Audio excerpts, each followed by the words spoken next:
Dostal som sa Milana Murcka už druhýkrát. Ja viem, že sa to neoplatí, ale prišiel som. Radikálna otvorenosť, s akou sa s tebou v tomto rozhovore podelí, zaskočí nejedného konkurenta. Developeri by si mali dať veľký pozor na to, čo si želajú.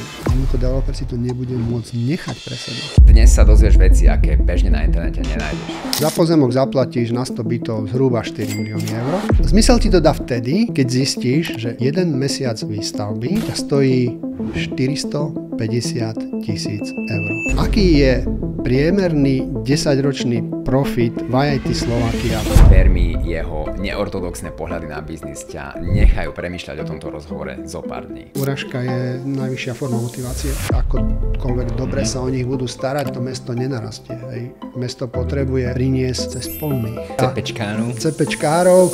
Čiže ak chcete pomôcť developerom do hrobu, tak... A neboj sa, pekne som ho pokrivoval. Ja ťa nachytám na niečo. Nech nachytáš. Nachytám. No dobre, tak skúšaj. Milan nie je typický generálny riaditeľ v korporáte. Je odvážny vizionár. Chlapci, chcem metro. Do 5 rokov.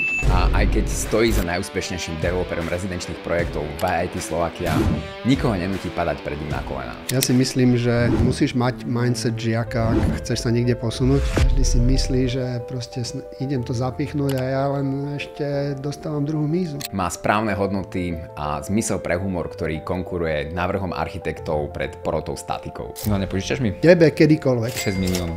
6 miliónov, dobre. Od koho?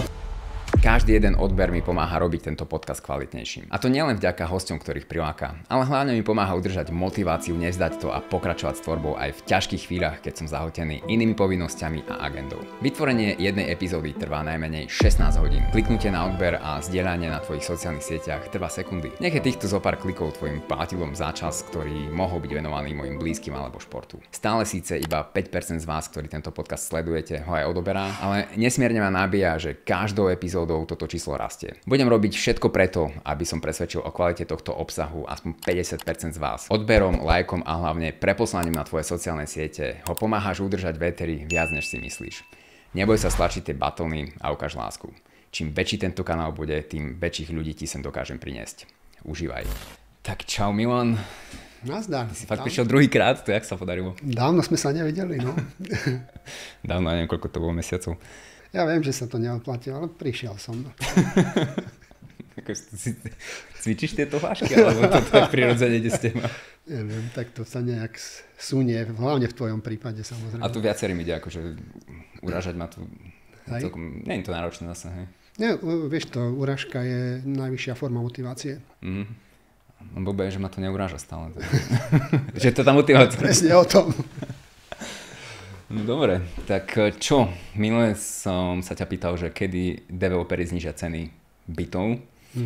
Ty si porozprával, že všetko možné o realitnej krivke, kde sa nachádza, ako ovplyvňuje ceny, ale prečo sú reálne tie ceny také vysoké? Najprv poviem, že prečo si myslím, že to nie je kvôli tomu, že developeri zarábajú excesívny profit na bytoch. Keď si zoberieš nás, hej, sme fínska spoločnosť na burze kotovaná, to znamená, že účtovníctvo a audit je proste tej najlepšej možnej kvality, akú môžeš na trhu dostať. To hovorí každý. Čiže každý to hovorí, ale v našom prípade je to pravda. Čiže vlastne tam nemáš kde skryť profit. A rozhodne ho nemáš kde skryť na časovom úseku 10 rokov.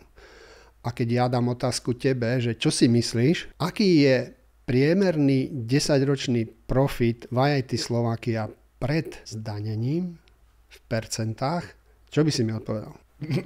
Neviem, ja to som tam robil 6 rokov. No, povedz si, čo si myslíš, že tak ako by bolo, že... 20%.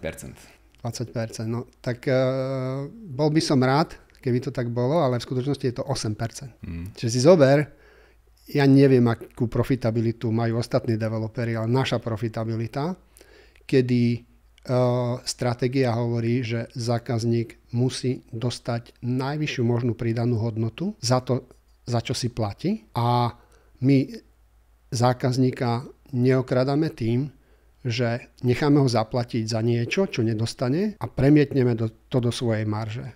Čiže ak chceš dlhodobo byť úspešný na trhu, proste jedna vec je mať chytľavý customer value proposition, ale to je len dobrý začiatok, lebo to, čo rozhoduje, je customer value delivery.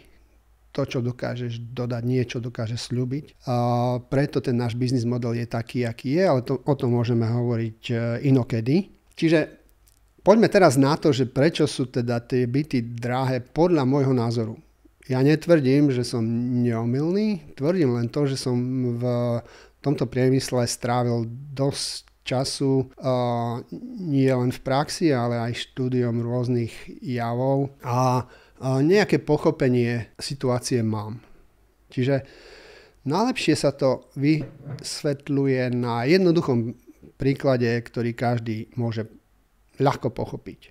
Si zober, že chceš v Bratislave postaviť 100 bytov, si naozaj ambiciózny developer, tak kúpiš si pozemok, za pozemok zaplatíš na 100 bytov zhruba 4 milióny eur. Všetky ostatné pridružené náklady, ako je, infraštruktúra, musíš vymeniť potrubia, musíš urobiť... Postaviť ihrisko, cyklotrasu. Presne tak. Plus samozrejme náklady na to, že ten pozemok budeš držať na súvahe 5-7 rokov, tak dostaneš sa k číslu 5 miliónov na 100 bytov. Čiže veľmi ľahká matematika, to znamená, že na jeden byt 50 000 náklad je len z pozemku. Len samozrejme tam nekončíš. Problém ďalší, ktorý je dlhé povoľovanie. Kľudne 5 rokov, aj viac. Ty keď kúpiš pozemok, tak dáš tam nejaký svoj vlastný kapitál, častokrát sa používa slovo equita a ostatné si požičaš z banky. Čiže banke prirodzene musíš 5 rokov platiť úroky za to, že ti požičala na pozemok. A plus ty máš ten svoj kapitál tam, ktorý je tam nečinný. Hej? Čiže jednoducho, ak chceš mať výnos z toho kapitálu, tak musíš ho niekde zrealizovať. A hovorím o primeranom výnose z toho kapitálu. Čiže máme zrátané, že tieto náklady, úroky a vlastne stratená príležitosť z nečinného vlastného kapitálu je na 100 bytov, to môže byť niekde medzi 50 až 70 tisíc mesačne. Čiže keď si zoberieš... Mesačne za byt? Či...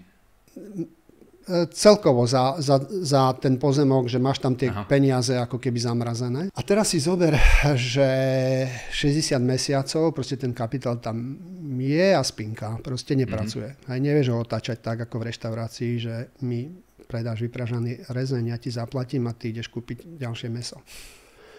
Hej, to je proste trošku iný biznis. Tým pádom proste v reštaurácii potrebuješ nižšiu maržu, pretože ten kapitál dokážeš otočiť za deň.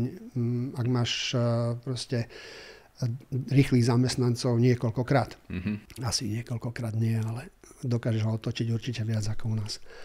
Čiže si zober, že 60 mesiacov krát povedzme len 50 000, hej, to sú 3 milióny na 100 bytov. Čiže na jeden byt je ďalších 30 000. Čiže 50 000 plus 30 000, ak ma učiteľ matematiky neoklamal na základnej škole, tak je to naozaj, že 80 000 eur na priemerný 250 000 byt. Čiže 1/3, pozor, predajnej ceny sú tvoje náklady na financovanie a na pozemok. A teraz nechcem ísť do detailu a vedel by som, poviem len to, že sme presvedčení o tom, ak by sme mali podstatne rýchlejšie povoľovanie, ako máme, povedzme, že by sme ho skrátili o polovicu, a zároveň územné plány by aktívne reflektovali to, čo ľudia v meste potrebujú, to znamená lacné bývanie, tak vedeli by sme znížiť celý ten náklad o 40 000. No ja teraz si zober, že by si platil 40 000 menej na hypotéku. Čiže tvoja mesačná splátka by bola 200, 250, 300 eur menej. Hej. Nie je to 200 eur, tak keď si zoberieme, že keď to poviem v rámci Slovenska, neviem, či je to pravda, mám takú informáciu, že na Slovensku máme 750 000 hypoték. Neviem, proste pracujem informáciou. To má svoju informáciu, nech si to prenásobí tým číslom a hovorí si svoju matematiku. Čiže si zober, že máš 750 000 hypoték a pri každej sa platí 200 eur mesačne navyše. To je 150 miliónov eur, ktoré mladé rodiny s deťmi zaplatia bankám na hypotékach viac. To znamená, to sú peniaze, ktoré nemôžu investovať do vlastného vzdelania, do vlastného vzdelania svojich detí, ktoré nemôžu investovať do toho, aby mali ďalšie dieťa, pretože jednoducho to nevychádza. No a veľmi jednoduchý prepočet na celý rok vlastne Slováci zaplatia 1,8 miliardy eur navyše do bank, len preto, že máme, poviem, nevhodné zákony, čo sa týka povoľovania bytových stavieb a nielen bytových stavieb. A preto, že územné plány sa nemenia. Ja teraz nejdem obviňovať, ja neviem, municipalitu, že to nerobí, lebo oni len plnia ako keby objednávku svojich voličov. Hej. Ani tebe, ani mne sa nepáči, keď si kúpim byt, aby za oknami proste vyrástla ďalšia stavba, tak jednoducho svojim zástupcom poviem, že nie, ja to nechcem. Nestavajte mi tu pred oknom, neželám si to. A to, že vlastne máš dve decká, ktoré ti raz vyrastú a budú potrebovať bývať, tak jednoducho, čo, vyženieš ich do Senca alebo do Malinova? Alebo teda im budeš prispievať na splátky hypotéky na drahý bratislavský byt? Takže ako nie je to také jednoduché zase, akože tie dôsledky, keď domyslíš do konca, a ja hovorím, môžem sa mýliť, s každým budem rád diskutovať, je to môj názor a myslím si, že 1,8 miliardy eur, ktoré v tejto ekonomike sa neotočia, je dosť dobrá motivácia na to, aby sme sa na to pozreli. 1,8 to... Niekde Eurostate som videl štatistiku, že asi z 2020, že celý stavebný trh je vo veľkosti 4 miliardy. Neviem, či si to dobre pamätám, musím si to potom pozrieť. Neviem, ja viem, že HDP Slovenska, myslím si, že je niekde na úrovni 120 miliárd. Hej, tak si zober, že vlastne aký je vplyv na HDP Slovenska, keď tých 1,8 miliardy sa neminie v bežnej ekonomike. Hej, že vlastne ako je to vysaté z ekonomiky a makroekonómovia vedia, že vlastne 1 euro, ktoré dáš do ekonomiky, sa v ekonomike niekoľkokrát otočí a je to tzv. Multiplikačný efekt. Ja nie som makroekonóm, ale nech je multiplikačný efekt 2, tak sú to 4 miliardy eur, ktoré jednoducho v ekonomike sa neotočia a mohli a mali by sa otočiť. Že tie dopady sú veľmi nepríjemné. Proste povedzme, tie mladé rodiny s deťmi naozaj v prvom rade nezakladajú rodiny, pretože jednoducho nemajú kde bývať, nemôžu si to dovoliť. Druhá vec je, že už keď majú založenú rodinu a nejakým spôsobom sa teda im podarilo prísť k bytu, tak jednoducho majú jedno dieťa, nemajú dve deti. Jednoducho si to nemôžu dovoliť, neutiahnu to z toho platu, toho príjmu, ktorý majú. Čiže potom pláčeme, že demografická krivka ide dole a že čo s tým budeme robiť. A pritom robíme všetko preto, aby sa rodilo čo možno najmenej detí. V tomto prípade. Hej. Je to naozaj veľmi nepríjemný efekt, o ktorom sa nehovorí a ja si myslím, že tá kauzalita, ktorú používam pri tej argumentácii, je zhruba v poriadku. Ale hovorím, budem diskutovať s kýmkoľvek, kto má záujem na túto tému, pretože si myslím, že je tu potrebná edukácia. Častokrát, keď vidím v novinách, v televízii proste tie titulky, poznámky, vieš, že developeri ako dusia celý tento trh, tak je mi z toho zlé, pretože častokrát napadne ma taká asociácia, neviem, či vieš, to bol majster Hus, ktorého upálili v Kostnici. Vygoogli si to, ja viem, že tá vaša generácia si to vygoogli si to. Vlastne cirkev za to, že mal iné názory, ho považovala za kacíra a ho upálila na hranici. A tam je taký jeden moment, kedy Sedliak prikladá raždie na tú hranicu, lebo samozrejme, že Sedliaka ľahko obalamutíš, keď nevzdelaného človeka, ktorý o tom nič nevie, mu povie, že to je kacíra, treba ho upáliť a hovorí mu to autorita, tak prirodzene vie dobre, že je v jeho vlastnom záujme, aby autorite vyhovel. No a ešte majster Hus, keď to videl, tak povedal, že svatá prostoto. Že proste on robí niečo z nevedomosti. A častokrát to svatá prostoto ma napadne, keď počúvam alebo čítam články v novinách. Dobre, ale ty si povedal ešte, že 1,8 miliardy ide z vrecák rodín bankám.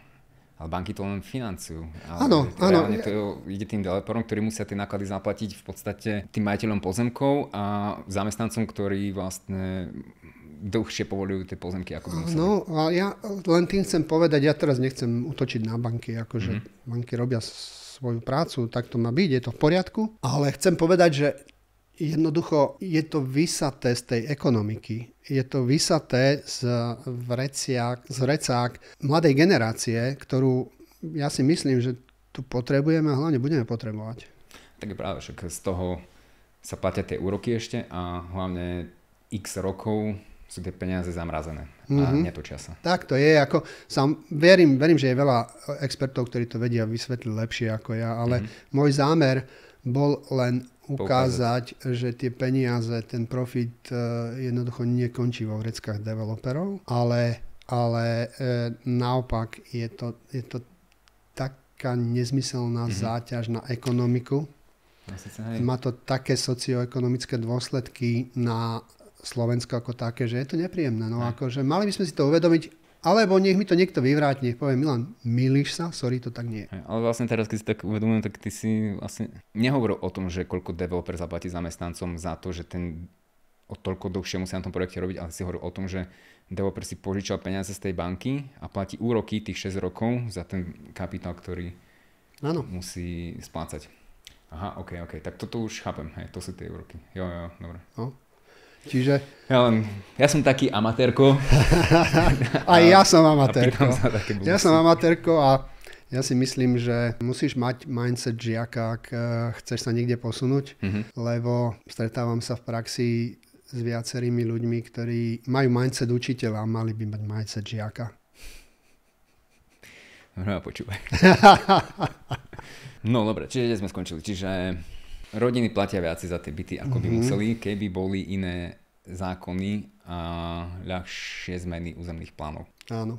Veľmi zjednodušene povedané? Veľmi zjednodušene, ale myslím si, že nie je to viac jednoduchšie, ako sa to dá povedať. Už som sa stratil. Dobre, dobre. Čiže, OK, čiže vieme, že tie malé rodiny platia viacej. Tak komu potom táto situácia vyhovuje? No, myslím si, že najviac to vyhovuje tým nečakaným skupinám. V zásade tam ide o to, že asi jedni z najväčších výťazov danej situácie sú majitelia pozemkov. Väčšinou sa jedná o rôznych privatizérov ešte z Mečiarovej éry, kúpili si, sprivatizovali nejaký podnik v dobrej lokalite, plus minus viac menej nič nezarobili a zrazu jediné, čo majú ten areál a zistia, že ten areál má pre developerov hodnotu 20, 30, 50 miliónov eur.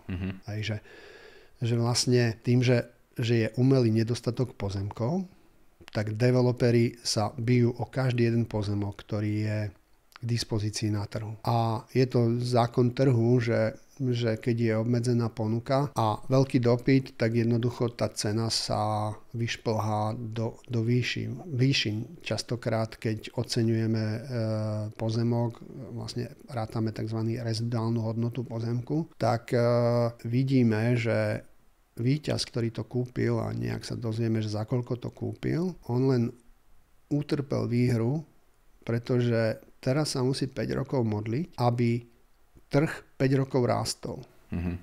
Ak trh nebude rásť alebo klesne, tak jednoducho bude mať drahý pozemok a nefizibilný projekt. Vďaka Bohu trh rástol za posledné 10 ročie viac menej konzistentne, čiže títo developeri si myslia, že sú naozaj veľmi schopní, ale pritom porcia šťastia je oveľa väčšia, ako si oni uvedomujú. V tom developmente naozaj proste ten pozemok, keď kúpia a ten trh rastie viac, ako sú ich úrokové náklady, tak im sa nič strašne nestane. Čiže teraz vlastne prichádzame k developerom a áno, ceny pozemkov rastú pre developerov, ale pre developer to nie je žiaden problém, pretože keďže je nedostatok bytov, každý jeden developer dokáže akýkoľvek náklad, ktorý mu vznikne, premietnúť do predajnej ceny. Ak teda by sme mali menej kupujúcich a viac bytov, tak tá situácia by sa výrazne zmenila a mnohí developeri by zistili, že nie sú až tak dobrí, ako si myslia a uvedomili by si, že porcia šťastia, ktorú mali, spôsobila, že ten projekt bol profitabilný. A určite zo pár developerov, tak ako hovorím ja s obľubou, by išlo belly up, proste pupkom hore. Čiže a to by samozrejme malo ďalší taký purifikačný efekt aj na stavebno-developerské prostredie a určite by sa tam tá dynamika výrazne zmenila. Takže sme si povedali, čiže z tejto súčasnej situácie benefitujú už vieme kto. A teraz čarovným prútikom, nový stavebný zákon, ľahké zmeny územných plánov. Čo sa stane? Budú developeri šťastnejší? Ja som niekoľkokrát povedal, že developeri by si mali dať veľký pozor na to, čo si želajú. Lebo na všetkých konferenciách developeri veľmi intenzívne a žalostivo plačú, že majú problém s nedostatkom pozemkov a s dlhým povoľovaním. Ale skúsme si zašpekulovať, čo asi by sa tak stalo, kebyže od zajtra povoľovanie je že pol roka a pozemkov na rezidenčnú výstavbu je záplava. Proste mohol by si vyberať a to postavenie by sa zmenilo z toho, že 10 developerov sa snaží kúpiť jeden pozemok na situáciu, že je 10 pozemkov na jedného developera, ktorý sa zaujíma o pozemok. Čiže čo sa stane v takom prípade? No však ja ako developer kúpim lacnejší pozemok a som vysmatý, ne? Áno. Môžem držať rovnaké ceny? Áno. Ne? To si väčšina developerov myslí. Bohužiaľ v komplexných adaptívnych systémoch to funguje inak. Čiže čo sa stane? Zrazu budú mať všetci developeri dostatok pozemkov. No? Zrazu budú mať stavebné povolenia okamžite. Všetci. Čo začnú robiť? No stavať nebudú byty. Si brániť, nebudú sa odvolávať. Áno. Čiže začnú stavať byty však. No. Existuje niečo ako je absorpcia trhu. To znamená, že koľko daný trh dokáže absorbovať bytov, koľko sa predá bytov, povedzme v Bratislave. V Bratislave je to, ja neviem, niečo medzi 2000 a 3500 bytov. A teraz si zober, že developeri začnú chrliť byty. A ty ako kupujúci si chceš kúpiť byt, nie si tretí alebo štvrtý v poradí, ako je to dnes a čakáš, že či ten pred tebou si to rozmyslí alebo nerozmyslí, ale je 10 ekvivalentných bytov, ktoré ty si môžeš vybrať. Čiže tá tvoja vyjednávacia sila je obrovská a cvičíš ty s developermi, nie developeri s tebou. Dobre, ale keď sa developeri dohodnú, že a nepôjdeme ani za pána nižšie s cenou, všetci budeme držať? To tak nefunguje, pretože tam by musel byť nejaký monopol. Vždy sa nájde niekto, kto kúpi jednak to, ale vždy sa nájde niekto, kto kúpi lacnejší pozemok, ako má ten druhý a príde na trh s cenou a ty si nemôžeš dovoliť, že máš nastávané byty a nevieš predávať. Respektíve vstúpi na trh nový developer, ktorý tú starú skupinku ani nepozná a urobí tam čoromoro. Presne, práve sú tam tí developeri, ktorí už dneska majú 20-30 ročný pipeline drahých pozemkov, za ktoré každý rok pekne platia náklady.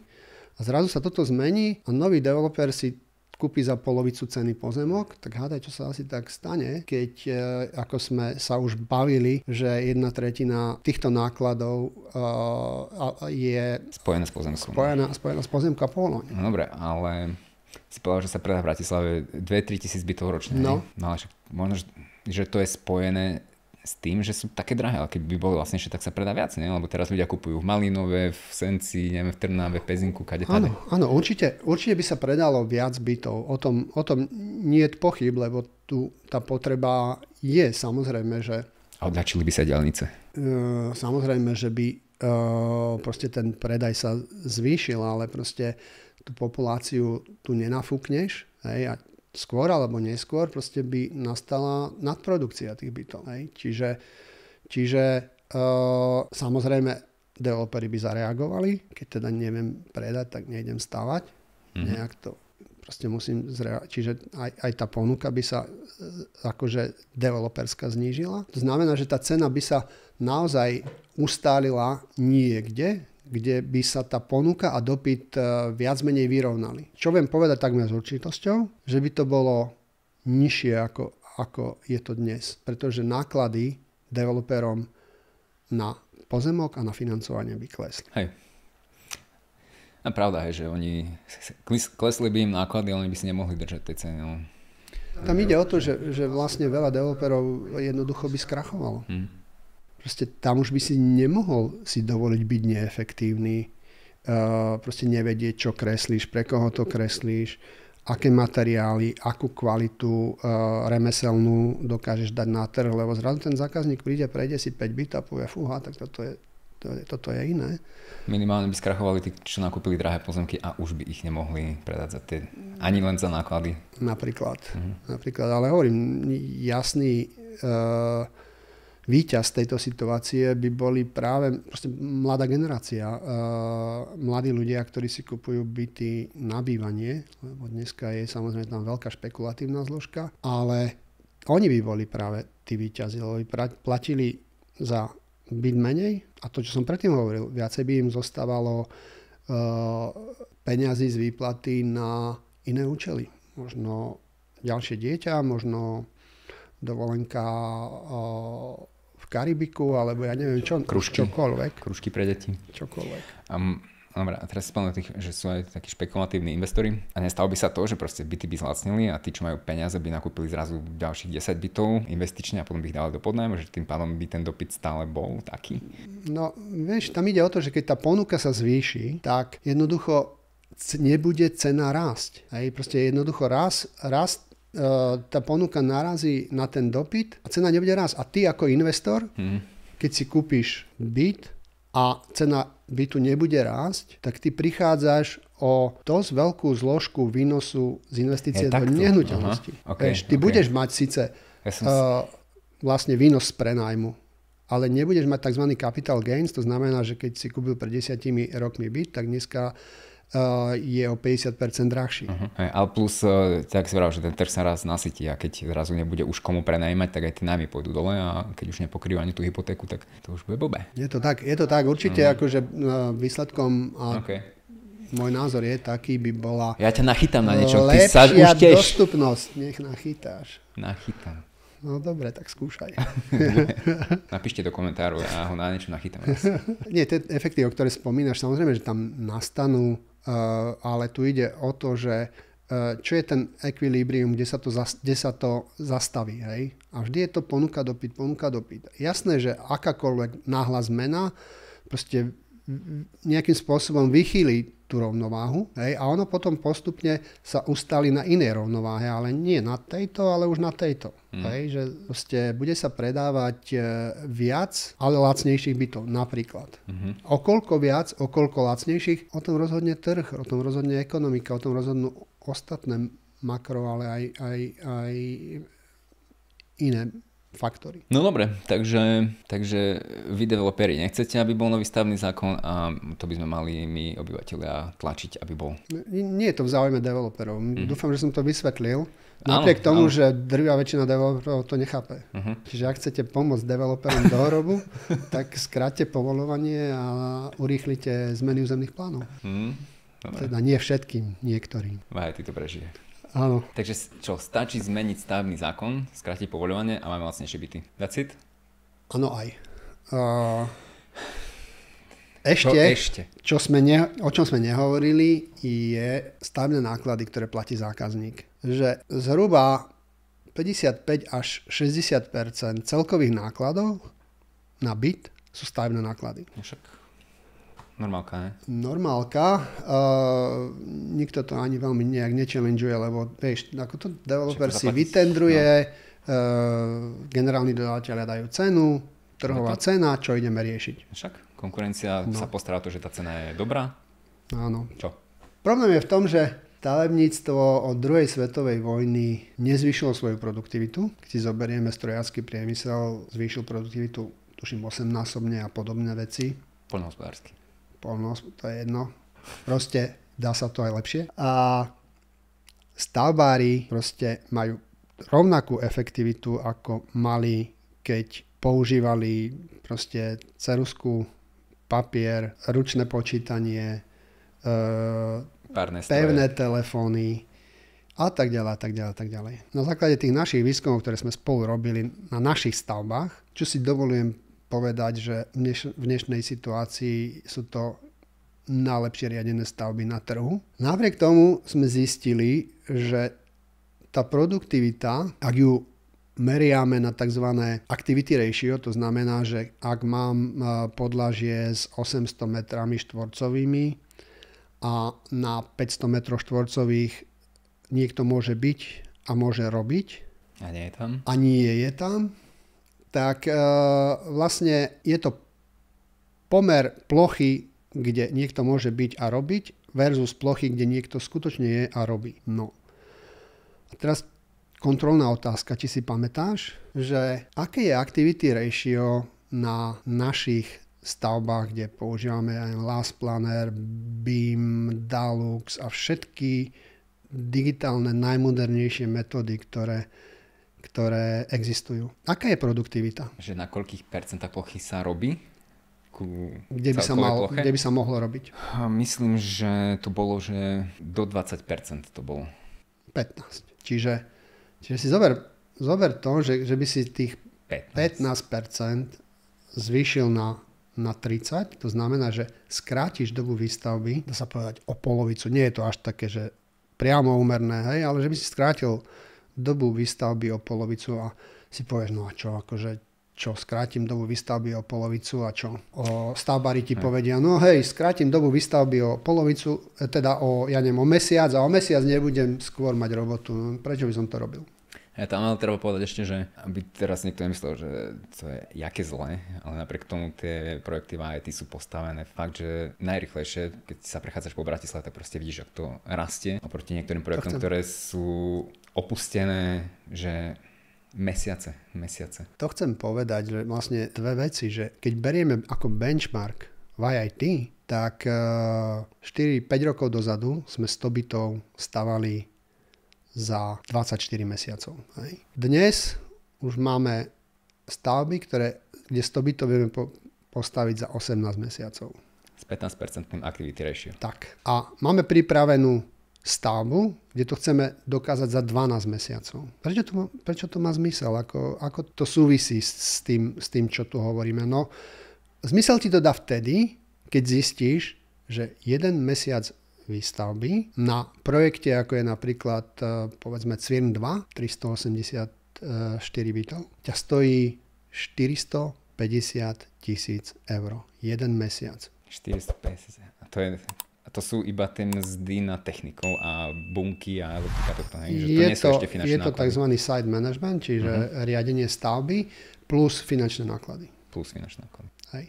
Čiže ty si zober, že ak je stavebná firma postaviť takú stavbu povedzme za 36 mesiacov a druhá stavebná firma ju postaví za 35 mesiacov, tak 500 000 eur zákazník by mal zaplatiť menej v tom druhom prípade.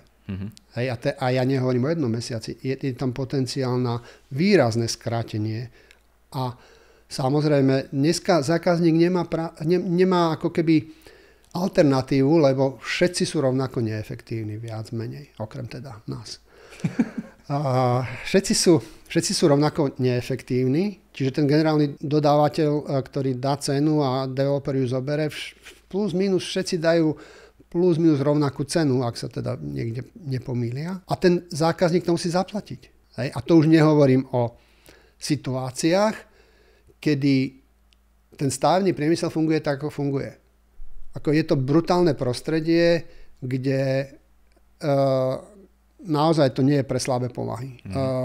Proste ten, kto je na vrchole potravinového reťazca, tak naozaj využíva slabšiu vyjednávaciu silu všetkých, ktorí sú pod ním. Čiže developer je na vrchole, pod ním je generálny dodavateľ, pod ním sú subdodávateľi a pod ním sú živnostníci.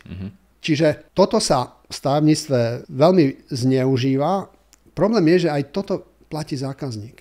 Že si zober našu stavbu Cvirny 1, kde sme urobili BIM model v takom detaile, že sme vymodelovali každý jeden kábel, ktorý na stavbe sa mal natiahnuť.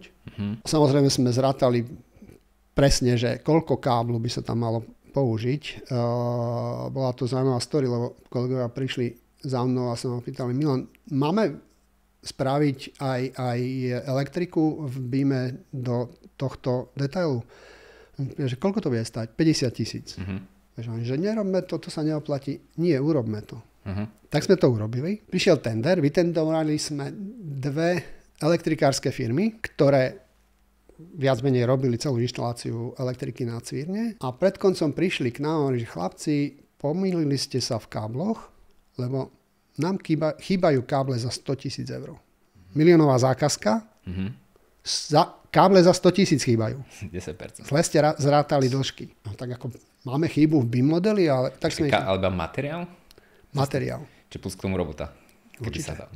Čiže OK, tak poďme, samozrejme, že vám to zaplatíme, ak sme sa pomýlili v BIM modeli, jasné. Tak sme išli a hľadali sme, kde je chyba. A teraz neuhadneš, čo sa stalo a čo sa bežne deje na stavbe. Ukradli sa kam. Nie, nikoho nedem obviňovať. Nie, neobviňujme, aj keď nie je to vylúčené. Ale... Čo sa stalo? Teplotná rozťažnosť, robilo sa to v zime, káble sa stiahli, čiže treba ju viacej. Áno. Dobre. Čiže to, čo sa stalo, je, že tá elektrikárska firma samozrejme nemala dostatok svojich vlastných elektrikárov, tak nakoniec sa rozhodli tam dať živnostníkov. A živnostníkom to bolo tak jedno, že koľko káblu použijú, oni sú platení za inštaláciu, za prácu. Hej? Tak proste ťahali káble viac menej ako im prišlo. Dokonca platení, keď sú od metra, tak čím viac metrov naťahám, tým viac zarobím. Nie? No snad nie, ale OK. Čiže viac menej im nemali nejaký záujem na tom, že koľko káblu sa spotrebuje. Čiže na každom jednom koncovom bode, ako je zástrčka alebo svetlo, nebol previs 20 cm, ale pol metra, meter. To celé všetko zrátaš. Trasy, ktoré... 380 bytov, či koľko? No, 264.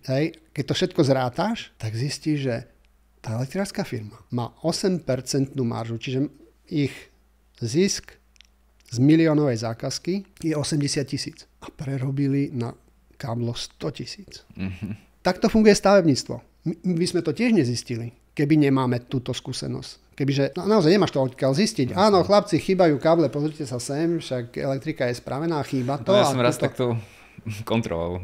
Manuálne som, lebo tiež elektrikárska firma fakturovala že výrazne viac ako vo v rozpočte, tak môjmu šéfovi sa to nezdalo, tak mi povedal, že choď a zmeraj káble. A ja, že čo? Akože 3 km káblov mám teraz jak merať, ne? Tak naozaj som musel ísť zobrať výkresy, zobrať si laserový merač a som si pípal trasy, násobil počtom káblov a áno, ukázalo sa. Vieš, čo sa bežne deje v bežnej stavebnej praxi na Slovensku? No, subdodávateľ príde k generálnemu dodávateľovi, chýbajú nám káble, nie, tu ste podpísali zmluvu, je to vaša vec, mali ste si skontrolovať výkaz, výmer, to, že vám chýbajú káble, mňa nezaujíma. Hej? Developer je v pohode, generálny dodávateľ je v pohode a elektrikárska firma proste, sorry, v pohode nie je. Možno živnostníci sú v pohode, lebo oni neprerobili určite. Hej. Čiže proste absurdná situácia, kedy viac menej každý sa snaží nejakým spôsobom proste presnúť to riziko na toho slabšieho a keď sa to podarí, tak všetci sú ako keby spokojní okrem toho posledného v tom reťazci.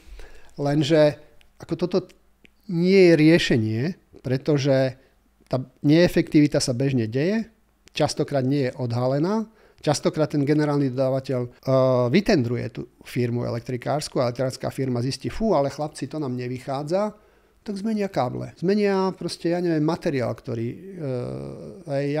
inštaláciu, zrazu káble proste sa dávajú, lepia pod omietku, neviem, že to nie je dobrá technológia.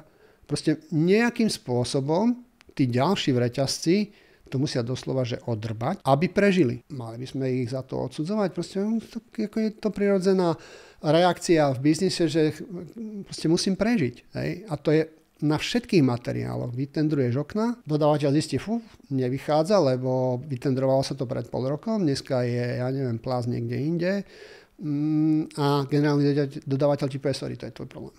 Tuto si podpísal zmluvu. Hej? Tak čo ty spravíš? Nejakým spôsobom s tým doslova, že vydrbeš, tak dáš tam iné. Viac kovanie, recyklátu do plastu. Presne tak, proste menej kvalitný plast, iné podložky nie systémové, ale drevené klatiky. A tak ďalej. A kto za to doplatí? Kto na to doplatí? No zákazník zaplatil za kvalitné okno a dostane nekvalitné okno. Nikto to nezistí, ani zákazník. Väčšinou teda. Čiže akože stavebníctvo v tomto smere má takisto veľký podiel na tom, že aké sú stavebné náklady. Ja hovorím, je to 55 až 60% celkových nákladov, čiže je to dominantný náklad. A bohužiaľ v tomto smere sa robí veľmi málo. Keď rozprávaš so stavebnými firmami, ti povedia, my sme efektívni. Čo? Kdeže? Vy ste takí, my sme efektívni. Irónia osudu je, že Američania robili výskum na stavebných firmách na dosť veľkej zložke, kde im ho proste položili niekoľko otázok na efektívnosť. A potom išli na tie stavby, kde teda vyzeralo, že ten manažment má názor, že sú mimoriadne efektívni. Išli na tie stavby, normálne akademický research, išli tam a proste sledovali, merali a tak ďalej. A zistili, že tá efektívnosť je ani náhodou nie taká, akú deklarovali. A zaujímavé bolo je, že tie firmy, ktoré boli presvedčení, že sú najefektívnejšie, tak z výskumu vyšlo, že sú najmenej efektívne. A toto sa deje aj na Slovensku. Čo my sme tu 30 rokov, to vieme ako treba. Hej. Proste nepochybujú o tom, že veci sa dajú robiť inak a lepšie. A ja som presvedčený, že ak sa podarí tá naša stratégia, ktorú máme, to znamená, že do 5 rokov chceme postaviť identický dom ako konkurencia s nákladmi, ktoré budú o 20% nižšie, zároveň o polovicu rýchlejšie, zároveň oveľa kvalitnejšie. Ťa všetci stavbári hnali. Každý stavbár si zaťuka na čelo, že teda zaujímalo by ma, že na čom ideš. Sme presvedčení, že sa to dá. No dobre, a teraz dajme tomu, že postavíš, budeš dávať efektívnejšie, čiže rýchlejšie, čiže ušetríš tie náklady. A teraz čo tá rodina s deťmi, ako to pocíti? Akože chceš povedať, že developer si nenechá tú výhodu u seba? No, je to zase môj obľúbený komplexný adaptívny systém, pretože ak bude povoľovanie rýchle, ak bude dostatok pozemkov, tak jednoducho ten cenový tlak bude tak obrovský, že jednoducho developer si to nebude môcť nechať pre seba. Jednoducho proste ako náhle vznikne konkurencia a ty naozaj, mladá rodina s deťmi si prejde 10 bytov a povie, tu čo máte a toto ako je a tá dispozícia to asi nie je najlepšie a tak ďalej. Jednoducho trh sa postará o to, aby marža developera bola primeraná. To nie je tak, že oni si to nechajú Čiže skôr to nie je o tom, že ty to bude takto robiť a tým pádom bude mať väčšie profit, ale kto to takto robiť nebude, tak neprežije na trhu. Myslím si, že toto by mal byť ten výsledok, pretože je to o konkurencii. Je to o rôznych trhových situáciách, ktoré máš. Zrazu trh poklesne. Tak jednoducho ja, ak viem postaviť stavbu o 20% lacnejšie, tak stále sa mi oplatí ju stavať a predávať ako môj konkurent, ktorému to nebude vychádzať. Dobre. Ale som chcel povedať, že keď sa zvýši množstvo stavieb, lebo však bude viac pozemkov, tak vlastne zvýši sa dopyt po stavebných kapacitách a tým pádom stavebné firmy zvýšia svoje ceny. Ale áno, však a preto, kto nebude stavať efektívne, tak s tými vysokými stavebnými cenami nedokáže zákazníkovi dať ten byt v cene, ktorú je ochotný zaplatiť. Jasné, že v tých počiatočných fázach nastane to, že bude obrovský dopyt po projekčných kapacitách, po stavebných kapacitách, po stavebných materiáloch, ale keďže je to adaptívny systém, tak jednoducho postupne sa to zastabilizuje. Proste je treba si uvedomiť, že toto nie je monopolný systém. Hej, že ty si necháš koľko chceš, lebo nemáš konkurenciu. Jednoducho toto je bežný trhový systém a v bežnom trhovom systéme nie je možné, aby jeden hráč bez bariéry vstupu, hej, a tento systém je viac menej bez bariéry vstupu, aby jeden hráč dlhodobo nadpriemerne profitoval. Lebo existuje jedna market theory, ktorá hovorí o tom, že jednoducho kapitál sa postará o efektívnu alokáciu v rámci trhu. Ak developer by zarábal 30-40%, tak do developerského prostredia by sa pritiahlo toľko kapitálu a toľko hráčov, že v konečnom dôsledku tá ich marža by bola primeraná, čo sa týka riziku a výnosu. Hej. Ja častokrát toto vysvetľujem, možno to môžem povedať. Či to je tá krava? Na game theory, hej. Volá sa to, v game theory je strategy of commons sa to volá a v zásade vysvetľuje, že ako funguje trh. Hej, a vysvetľuje to na jednoduchom príklade, že máš dedinčanov, ktorí majú spoločnú lúku, na ktorej každý dedinčan pasie jednu kravu. Všetci profitujú, viac menej sú spokojní. Keďže tá lúka nie je ohraničená a ktokoľvek tam môže priniesť ďalšiu kravičku, tak to sa aj stane. Proste, keď budem mať 2 kravy, tak viem vyprodukovať viacej masla, viem ho predať, kúpiť si 3. kravu a 4. kravu. Len tí ostatní to vidia. Fúha, pozri, tento je boháč, má 3 kravy, však aj ja chcem. Tak samozrejme, proste počet kráv na obmedzenej lúke rastie, až nastane to, že jednoducho tie krávy začnú kápať na podvyživu. Postupne sa znižuje výnosnosť a jednoducho sa na tej lúke neuživia. To je príklad trhu, ktorý nemá bariéru vstupu. Hej. Čo sa týka stavebných firiem, čo dnes potrebuješ, aby si mal stavebnú firmu? Čo dnes potrebuješ, aby si bol developer? OK, peniaze, tak vieš si nájsť kamarátov, ktorí majú peniaze. Vieš si nájsť kamarátov, ktorí vedia, ako to celé funguje. Čiže tam nie je bariéra vstupu. Ak tam nie je bariéra vstupu do odvetvia, nie je možné, aby akýkoľvek hráč, keď to prejdem naspäť na game theory, aby akýkoľvek dedinčan dlhodobo profitoval z toho, že má podstatne viac kráv ako tí ostatní, pretože tí ostatní si privedú tiež.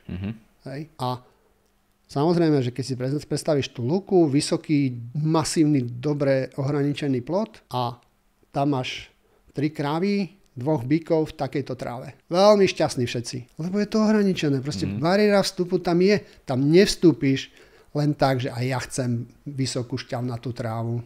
A tá bariéra vstupu je teória, ktorá sa častokrát prehliada, ale je to jeden z hlavných faktorov, keď by ja som sa rozhodoval, že do akého biznisu chcem ísť. Čiže keď to tak premietnem k tej bariére vstupu, tak vlastne aj to neefektívne povoľovanie dneska je bariérou vstupu, lebo ty nájdeš kamaráta, čo ti požiča tie peniaze, ale nechce ich späť až za 6 rokov. Ano. On by ich chcel, že čo najskôr. Je to bariéra vstupu, áno, určite, áno. Milan, nepožičaš mi? Tebe kedykoľvek. 6 miliónov. 6 miliónov, dobre. Od koho, počúvaj, od koho? Od banky.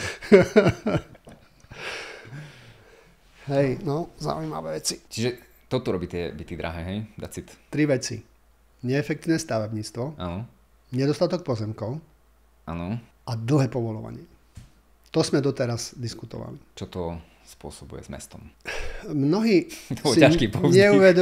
si neuvedomujú, že mesto je v prvom rade ekonomický, nie urbanný alebo architektonický fenomén. Proste mesto je mestom preto, že v meste funguje nejaká ekonomika. Keď si to zoberieš proste od, niekoľko storočí dozadu, prečo Bratislava je Bratislava a nie je to Senec? Tak, lebo čo, tu boli obchody? Chodili tí ľudia? Proste áno, bola to križovatka, na ktorej ľudia jednoducho sa stretávali, robili obchod spolu. A postupne celá tá populácia rástla, pretože tá mestská ekonomika fungovala lepšie ako povedzme, nepoviem, lebo neviem, poviem v Borinke, aby to som nestále nerozprával o Senci. Čiže to sa vždycky tiež tak zamýšľam, keď sme niekde na dovolenke, vieš, akože historické centrum a tam je miliarda obchodov a ja, že však to nie je prirodzené toľko obchodov, však ja chcem pozrieť tú architektúru a všetko a potom keď sa zamyslím, že a však to je prirodzené, však tie obchody tam vždycky boli. Vždycky do mesta chodilo obchodovať. A že aha, fakt.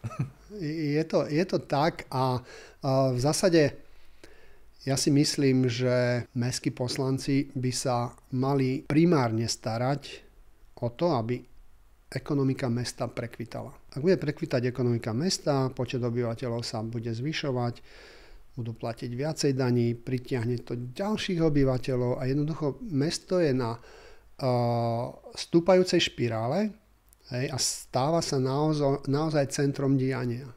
Ak by si chcel poraziť konkurenčné mesto tým, že budeš stavať krásne budovy a budeš mať brutálne dobre vymyslený urbanný development, tak jednoducho mesto, ktoré sa zamerá na podporu vlastnej ekonomiky, vyhrá. Hej, môžeš mať plány, aké chceš, keď nemáš obyvateľov. Čiže vlastne ten urbanizmus potom je akoby dôsledkom a nie príčinou. Presne tak. Presne tak, až sa čudujem, jak rýchlo si na to Ešte mal som podcast s Marekom Demčakom a on mi hovoril o dôsledkoch a príčinách a tie rozdiely, už tomu viac rozumiem teraz. Dobre, ja viem, že ty si inteligentný chlapík. No dobre, čiže o čo tu ide, že keď si zoberieš, napríklad si pozrieš Bratislavu a Viedeň. Tak za posledných zhruba povedzme 25 rokov Bratislava narastla, dobre preženiem to, o 1%. A to už si prehnal? Áno. Počet obyvateľov.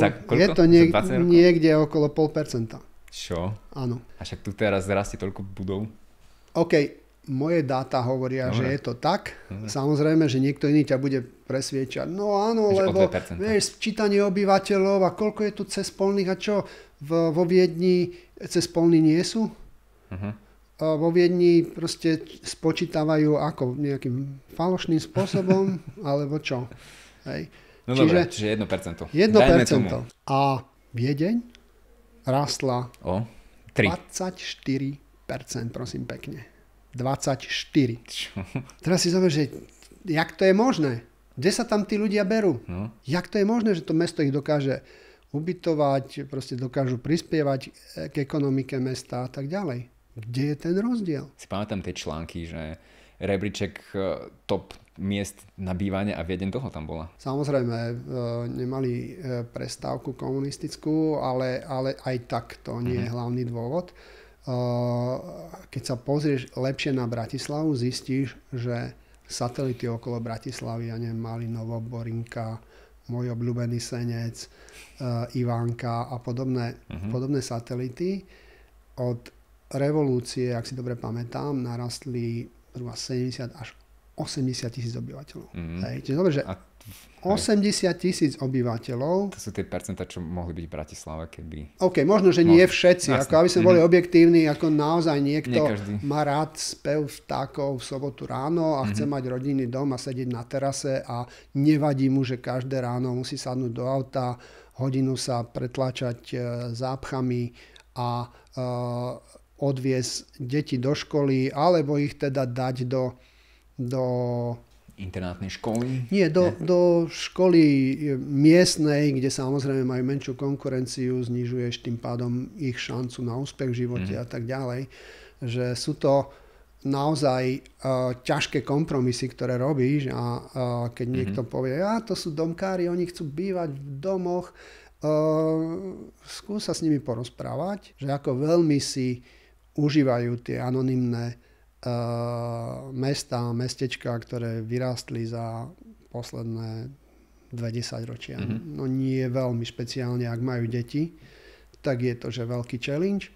A keď mi niekto povie, no ale to je lacnejšie, nie je to lacnejšie, pretože ak si spočítaš všetky náklady, stratený čas, doprava, už sme o tom hovorili, tak si plus minus na tom istom, je to ten central place theory, ktoré som ti minule vysvetloval, ako funguje. Čiže v zásade neušetríš nič, ty síce platíš nižšiu hypotéku, ale ostatné mesačné náklady, ktoré máš na benzín, leasing, stratený čas a tak ďalej, deti a tak ďalej, proste vyžitie.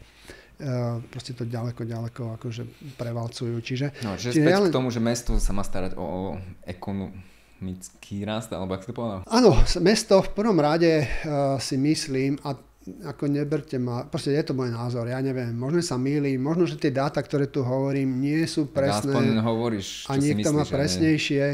Však to. A niečo chcú ľudia počuť. Čiže je to, čo ja si myslím, a mesto naozaj by sa malo starať o infraštruktúru a doslova by malo rozmýšľať, ako kultivovať ekosystém pre obyvateľov tak, aby chceli v meste žiť. Hej, však jasné, keď si tak zober, že áno, sú ľudia, ktorí preferujú bývanie v tom dome pre ten kľud, ale však možno, že ten dom s tým kľudom sa dá mať aj v meste. Hej? Určite áno. Alebo nie dom, ale bývanie s kľudom. Hej? Čiže naozaj mesto by sa malo starať o ten ekosystém. Veľkú časť toho ekosystému je doprava. Myslím si, že to je to. A ja teraz nejdem radiť mestu, lebo viem, aké problémy tam majú. Proste jednoducho rozpočet im dovolí to, čo dovolí, a kým Bratislava nebude mať status ako Viedeň, tak môžu tam byť naozaj géniovia, jednoducho bez peňazí to neurobia. Čiže toto ja si uvedomujem a viem, že to tak je, a keď s tými ľuďmi rozprávam, tak viem, že majú problém pritiahnuť kvalitných úradníkov, lebo ich nevedia dobre zaplatiť. Viem, že je tam kopa ekonomických, rozpočtových problémov a samozrejme uchyľujú sa k riešeniam, ktoré častokrát ani im sa až tak veľmi nepáčia, ale je to o tom základnom prežití toho mesta. Čiže toto ja beriem, uvedomujem si to a v žiadnom prípade nekritizujem. Ja len hovorím, že proste, to vnímanie, čo je dôležité. Že zatiaľ, čo verejnosť a vrátane mňa som vnímal mesto, že presne, že to je ten urbánno-architektonický celok, tak ono vlastne je to ekonomický. Ja vždycky zaujímavé, jak si to povedal. Vidíš, nelepí sa to na mňa. Čo ako som povedal, že mesto, že nie je v prvom rade urbánno-architektonicky, neviem čo, ale ekonomický fenomén. Proste je to tak, na to, aby mesto fungovalo, potrebuje ľudí, akože to není nejaký áno, a teraz špeciálny záver. A chcel, že ako spraví mesto zo seba viac ekonomický fenomén, než urbánno-architektonický? No vieš, tam tá filozofia sa musí zmeniť v tom, že mala by, alebo možno, že by mohlo pomôcť, ak naozaj mesto bude reflektovať potreby ľudí, obyvateľov mesta, ale nie len to. Mesto sa musí zamerať aj na tzv. Non-customers. Samozrejme, tí ich zákazníci bývajú v Bratislave. Fajn. Nejaká reprodukčná krivka tam je, asi klesajúca, čiže akokoľvek dobre sa o nich budú starať, to mesto nenarastie. Mesto potrebuje priniesť cez polných. Čo dneska CPčkárov, čo dneska mnohé mestá robia všetko preto, aby ich odradili. Ako teda mesto môže rásť? Ako môže rásť ekonomika mesta, ak robíš všetko preto, aby akéhokoľvek častokrát vysoko kvalifikovaného odborníka si odradil, aby býval v meste? Ako to vieš dosiahnuť, keď jednoducho obyvatelia mesta majú 0,7 dieťaťa? Akože to neznie ako na veľký boom obyvateľov. Čiže čo má robiť? Nejdeme hovoriť, že čo má robiť, ale čo by mohlo robiť mesto. Čiže čo zmeniť územný plán, aby sa dalo, aby bol väčšia ponuka tých pozemkov a tým pádom klesnú tie ceny bytov a tým pádom ľudia si ich budú môcť dovoliť, čiže tým pádom sa budú hrnúť do mesta? To je to? Napríklad, ale nie len to. Je tam veľa ďalších vecí, ktoré je treba spraviť. Ja neviem, napríklad doprava. Doprava je určite niečo, čo patrí k hlavným úlohám mesta a zase viem, že aj keby Bratislava chcela, tak jednoducho na to peniaze nemá. Ale je to hlavná úloha proste, aby mesto vedelo fungovať, musí mať veľmi efektívnu hromadnú dopravu. Hej. Lebo inak to mesto nebude rásť tak, ako by mohlo, lebo ak ti trvá, ja neviem, prísť z Petržalky do ofisu na Nivách 30 minút, lebo zápchy, tak si povieš, tak akože to už idem do Malinova, bude to 45 minút. Hej. A ešte budem robiť online. Áno. Čiže toto je naozaj vec, ktorú mesto musí poriešiť. Ja som známy tým, že som povedal, že mesto Bratislava by sa malo pokúsiť o metro. Veľa ľudí sa tomu smeje, že či som sa nezbláznil. Možno, že som sa zbláznil, ja neviem, ale nechám sa diagnostikovať, ale ty vieš môj obľúbený bonmot, že naučená bezmocnosť. Áno. Proste nič na tomto svete nemôžeš zmeniť, ak si myslíš, že to nemôžeš zmeniť. Proste, ak si myslíš, že si bezmocný, tak si bezmocný a nič nezmeníš. Ale ak si myslíš, že je treba preskúmať a hľadať cestu, tak budeš skúmať a hľadať cestu. Je možné, že sa ti to nepodarí, ale nejaká šanca tam je. Ak si myslíš, že to nie je možné, šanca je 0. Nič. Dneska, keď vidíme, aké technológie sú, čo sa týka mestskej hromadnej dopravy v rozvinutých mestách, ako, ja neviem, napríklad Číňania, ja to teraz nepromujem Číňanov, aby tu prišli stavať, ako Číňania dokážu stavať metra rýchlejšie, ako my dokážeme stavať bežné cesty, to už nehovorím o diaľniciach. Kým nedáš dokopy think tank odborníkov na techniku výstavby, odborníkov na vôbec ekonomiku mesta, odborníkov na financie a financovanie a tak ďalej. Proste postavíš multidisciplinárny tím a povieš im, chlapci, chcem metro. Do 5 rokov. A chlapci proste budú robiť a možno, že prídu o 5 rokov a povedia, sorry Milan, neprišli sme na to. Hej. Nedá sa urobiť súkromné metro? Že vyzbierame peniaze od investorov. No, crowdfunding použijeme. No, podľa mňa na crowdfundingu našli by sa nejaký. Dobre.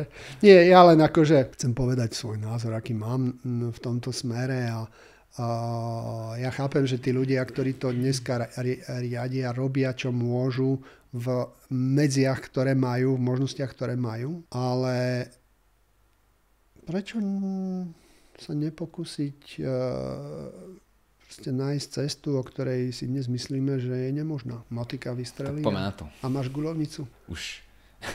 Aj ty už budúci rok stávam metro. Dobre, tak čo? Stačí. Máme? Tak ešte povedz, neviem, také osobnejšie. Neviem, čo teraz osobnejšie? Otužuješ? Cvičím. Intermittent fasting. Fasting mimicking. To čo je? Vidíš? Nevieš. Pozri si Google, vy to viete cez Google všetko zistiť. Dobre. Fasting mimicking je viac menej akože strávou simulovaná hladovka, že proste ješ, ale tak dobre vymyslené, čo sa týka tej stravy, tak dobre nakombinované, že má to podobný efekt, ako keby držíš hladovku. Akože vyzerá, že si zhodil niečo? 6 kg. Ja sa neznám. Za chvíľku zmestíš aj do tej mrazničky. Každý si myslí, že proste idem to zapichnúť a ja len ešte dostávam druhú mízu. Za chvíľku tú točinku budeš... Bez problémov. Tak ty si budeš... Na maličku budeme dvíhať. Dobre, tak that's it. Díky. Čau. Každý jeden odber a preposlanie tvojim známym mi pomáha nielen prilákať nových hostí, ale hlavne mi pomáha udržať motiváciu, nevzdať to a pokračovať s tvorbou aj v ťažkých chvíľach zahltený inými povinnosťami a agendou. Vytvorenie jednej epizódy trvá najmenej 16 hodín. Kliknutie na odber a zdieľanie na tvojich sociálnych sieťach trvá sekundy. Nech je týchto zo pár klikov tvojim platidlom za čas, ktorý mohol byť venovaný mojim blízkym alebo športu. Ak sme sa dostali spolu až sem, myslím si, že tento podcast si to zaslúži. Ďakujem za tvoju podporu a teším sa na ďalší feedback. Čau.